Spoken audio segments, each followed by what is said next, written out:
Long term, who knows what's going to happen. I think there's a likelihood of more of a downturn or weakness. And even if it did go up some more, how much more is it going to go up from here? So to take your chips off the table, putting them into something safe, in my opinion, what I've been doing is my safest money is sitting with the United States Treasury and treasurydirect.com. Good day, my name is David Fusco, and in this show, I'm going to talk about business, finance, and how to survive and thrive in this crazy environment that we're living in today. Welcome to my show. Good day. And it's been a little while since I was able to get a podcast out. Jammed up with the extension people and tax returns that are due. But, I'm watching what's going on out there in the world, as I'm sure many of you are. And I felt that I needed to at least get a little more information out to my friends, families, clients, and lookers on. There's a lot of uncertainty in the market. Interest rates are going up.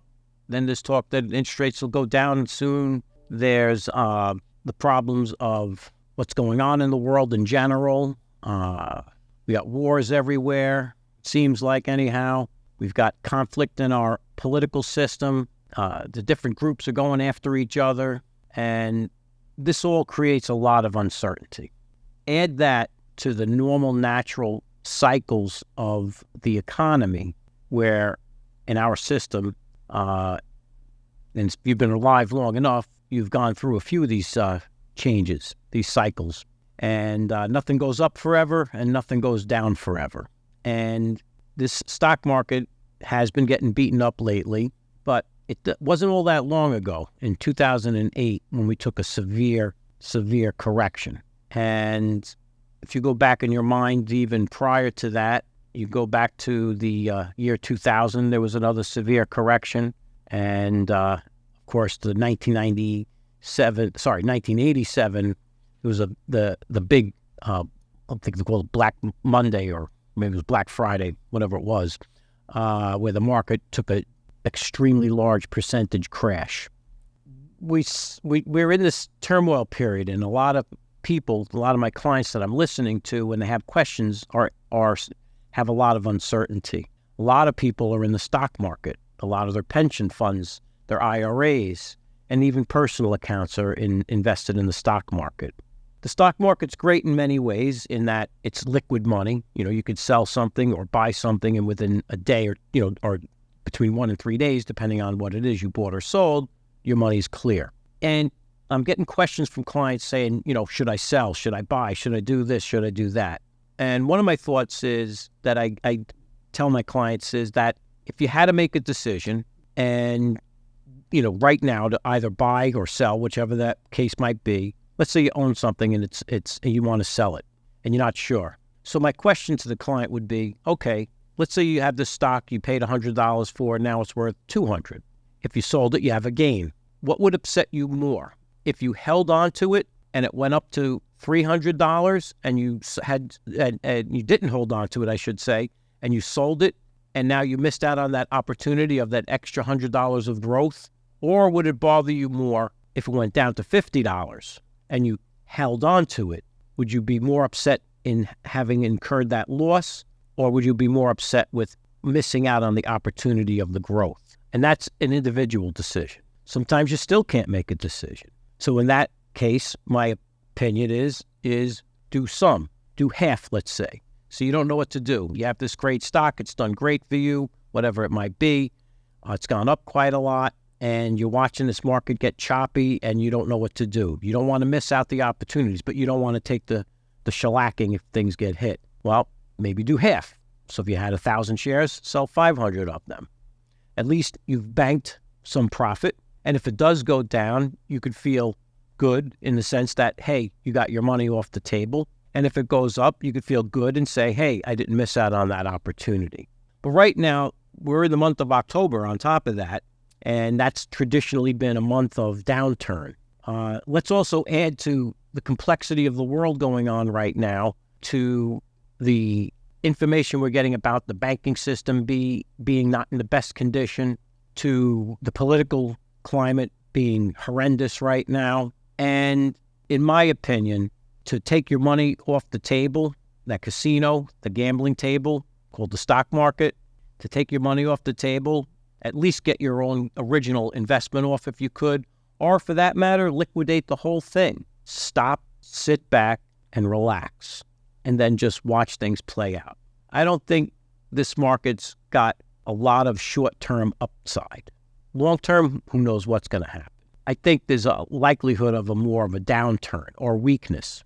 And even if it did go up some more, how much more is it going to go up from here? So to take your chips off the table, putting them into something safe, in my opinion, what I've been doing is my safest money is sitting with the United States Treasury and treasurydirect.com. Your money's not through a brokerage firm there. Your money is not through a bank there. It's direct with the Treasury. Banks can go under. Brokerage firms can go under. Yes, there's some types of protections, FDIC and all that, but there's rules to that. The FDIC has 5 years to give you that money back. There's no necessary payment plan. So, and what happens in a brokerage account is your accounts are frozen, so you can't sell or buy. So if you own something, you're stuck owning it until they free it up. Well, meanwhile, who knows what's going to happen with the market, and what if you needed that money? So better to take it off the table or partially off the table, stick it direct with the Treasury. Right now, short-term Treasuries, which 4-week, 8-week, 13 weeks are giving you practically 5.5%. That's no state and city tax on top of that. So you'd have to probably be earning, depending on where you're located, especially in the taxable high tax states like New York, New Jersey, Massachusetts, places like that. That's probably equivalent to a 6% CD type yield. The difference with the Treasuries are you can liquidate them. And let's say it's in between the investment time frames, you're like, oh my God, I need the money. No problem. You can transfer that Treasury bill or note or bond to a bank or brokerage firm that deals with them, liquidated, and now you've got the cash. And if you've been around as long as I have, or longer, or even halfway amount of the time, you're still a good amount of time that you've been around, you've already seen these cycles. And think about the opportunities, if you had heavy liquidity in those market downturn times, what you could have done with that. Could you imagine in 2008 when I watched a client who owned 2 beautiful condos in Miami. He bought them in like 2007 range, paid like $250,000 a piece. The market crashed. The banks were not giving out money that easily. He ended up short selling both of those properties after owning them about a year and a half or so, maybe 2. He sold them for about $70,000 a piece in a short sale.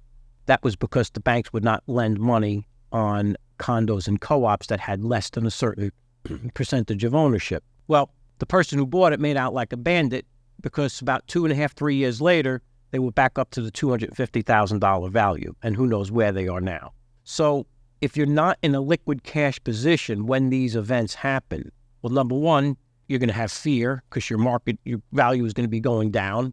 And the second thing is you're going to miss out those opportunities again. It's funny, if I think back in my own brain, the time when you have the most fear and you feel like, oh my God, I should sell everything right now. That's the time probably to have the guts to go in. And the vice versa, where you're like going, I can't lose, and you keep throwing the money in on the dice table, so to speak. Those are the times that usually you get your butt kicked. So get a good accounting of where you're at, clean up your financial position. If you have stocks and bonds, and you don't want to liquidate them en masse across the board, look at what you have and actually analyze what you have and say, does this stock make sense to own? Does this many shares of this stock make sense to own? A lot of us are like how we have the junk drawer in the house. You just keep cluttering it up with more and more things, and eventually you don't even know what you have. So take a look at your statements, understand what you have. If you have a broker or an analyst of some sort, sit down with them and review them and understand why he's telling you or she's telling you to stay in this particular position. So educate yourself on your own assets that you're holding, get yourself into a better cash position, and probably instead of taking those investments and quickly throwing them into treasuries, maybe I should have said, if you have a lot of bad types of debts like credit card debts and high interest rate loans, clean them up if you can. Put yourself in a better cash flow position. Get yourself through the downturn times. That will come, whether they're tomorrow or in a year or two or whenever. They're coming, as they always do. And eventually that too will end, and then the uptick will happen again. So I'd like to thank you for listening. If you can, please subscribe and like this video, and look forward to getting back on track and doing a video at least every 2 weeks. Thank you.